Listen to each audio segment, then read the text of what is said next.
हा बंगलोचा टॉपचा फ्लोअर. इथे आपण वॉटर बबल केली होती मित्रांनो.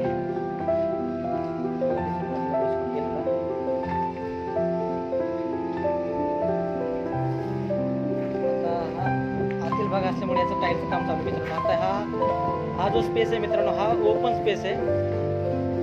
आता इथे आपण खाली बेस कोट केला होता हे दिसून आपल्याला.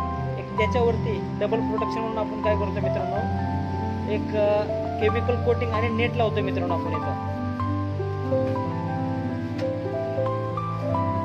या नेटला मित्रांनो आपल्याला एक प्रोटेक्शन लेअर द्यायचा आहे. ते आपल्याला पुढच्या व्हिडिओमध्ये सांगा मित्रांनो.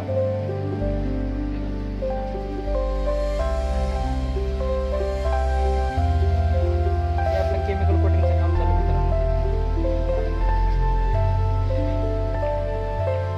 पूर्ण कोटिंग झाल्याच्या नंतर मित्रांनो व्हिडिओ अपलोड करण्यात येईल. धन्यवाद मित्रांनो. हा ओपन स्पेस आपला फायनल झालेला आहे. कालेचं आपलं कोटिंग चालू होतं.